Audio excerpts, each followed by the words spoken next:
नमस्कार। हम आए हुए हैं खमरिया धान मंडी सेवा सहकारी समिति खमरिया, और हम यहाँ बिलासपुर जिले के जिला अध्यक्ष कमल पाटनवार जी से आज धान खरीदी के विषय में चर्चा करेंगे। स्वतंत्र आवाज़ टीवी की तरफ से मैं नागेंद्र लाल पटवाणी कुछ चंद सवाल पूछूंगा।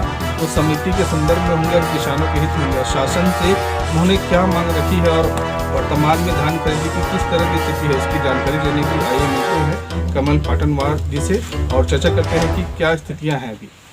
आदरणीय कमल पाटनवार जी सर, ये जानकारी देंगे कि वर्तमान में जो शासन ने धान खरीदी के लिए जो नियम प्रारूप रखे हैं, है ना, उसमें किस किस तरह के नियम हैं जिससे आपके समितियों को गुजरना पड़ रहा है और किसानों के हित में जो कार्य किया जा रहा है उसमें किसानों को किस तरह की तकलीफें हो रही हैं, बता पाएंगे?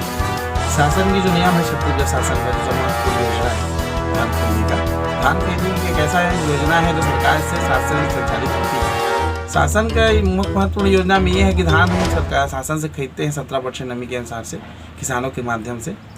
समिति एक एजेंट है जो धान खरीदने का कार्य करती है। उठाव के लिए विपणन अधिकारी जो जिला अधिकारी रहते हैं उनके द्वारा उठाव किया जाता है। अभी गौरतलब देखा गया कि धान खरीदी का आवक अभी संचालित हुआ है और लगातार धान आवक बढ़ता जा रहा है। धान के उठाव के संबंध में सरकार ने महत्वपूर्ण योजना के लिए बोले रहा है कि धान उठाया गया जाए। हम पत्र के माध्यम से विपणन अधिकारी को भी अवगत करा चुके हैं, जमीन के भी अवगत करा चुके धान उठाया जाए, जिससे धान में जो सुगंध की मात्रा है वो ना आए और नमी है जो बराबर उठ के धान बराबर चला जाए, इससे धान समिति को नुकसान ना पहुँचे। बायोमेट्रिक सिस्टम से जो धान खरीदी का जो शासन ने नियम प्रारूप चालू किया है, उसमें कई किसान और श्रमिक है जिनके अंगूठे के जो लकीरें घस जाती हैं, उसकी वजह से समय पे उनका सत्यापन नहीं हो पाता है ना। उसके लिए क्या अपने शासन से योजना लगा रखी है? शासन की योजना है तो हमारे पास बायोमेट्रिक वाला है और आइस वाला भी दिया गया है। हाथ से नहीं अंगूठा नहीं आता है तो उसको बायोमेट्रिक जो हमारे पास आइस जो आँख के द्वारा उसके स्कैन करके भी लिया जा सकता है।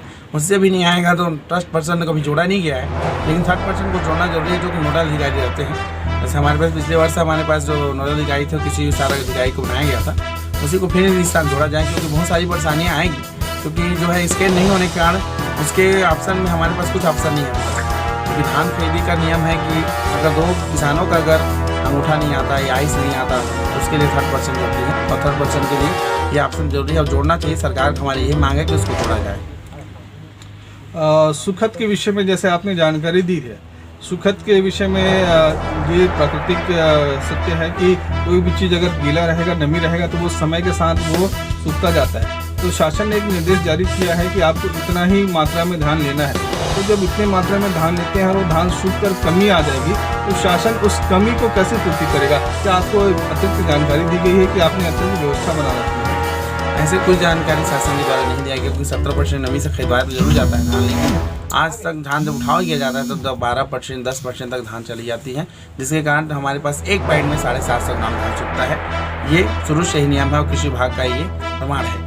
तो हम ये चाहते हैं कि शासन उस धान को सूखने ना दे और शासन के द्वारा उस धान को जैसे मंडी तक आते हैं धान लेकर के आते हैं तो उनका जो टोकन काटने का प्रक्रिया है ना, कई ऐसे किसान आते हैं जिनका टोकन नहीं कटा होता है, तो उनके लिए यहाँ पर मंडी स्थल पे क्या व्यवस्था कर रखी है? और ऑनलाइन जो काटा जाता है जिसका मोबाइल के तो एक ऐप बनाया गया है शासन के द्वारा, उससे भी पंजीयन कराया जाता है, तो क्या उसकी जानकारी शासन ने किसानों को पूर्णतः तरीके से नहीं दी है जिसकी वजह से विलम्ब हो रहा है? अब जो आजकल इंटरनेट के माध्यम से जो है किसान के द्वारा ये है कि धान खरीदी का ऑप्शन में है टोकन काट सकते हैं।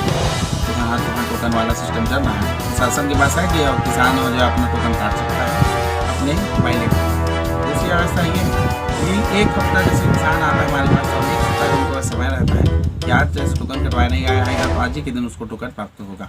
और तीसरा नियम ये है कि हमारे पास जो एक्स्ट्रा जो किसान के लिए धान आ जाता है हम उसको वापस कर देते हैं क्योंकि उसका टोकन जब तक नहीं रहेगा धान खरीदी में उसका जगह नहीं रखा जाएगा। एक बहुत ही महत्वपूर्ण सवाल है ना, जो पंजीकृत किसान है उसके अलावा जो अतिरिक्त किसान होते हैं जिनका बटान हुआ है इस वर्ष, अगर उनका पंजीयन नहीं होता तो वो किस प्रक्रिया से गुजर करके अपने फसल को यहाँ बिक्री कर सकते हैं? पहले जो जैसे हमारे पास किसान है जैसे मूल किसान उसके बाद जैसे भाई बंटवारा हुआ है, हिस्सेदारी भी हुआ है, तो अभी फिलहाल हमारे पास तहसील मॉडल में उनका पंजीयन हो रहा है, वो जाकर अपना पंजीयन करा सकते हैं। हमारे द्वारा हस्ताक्षर करके उनको दे दिया जाएगा और वहाँ से जाकर अपना पंजीयन जरूर कराए।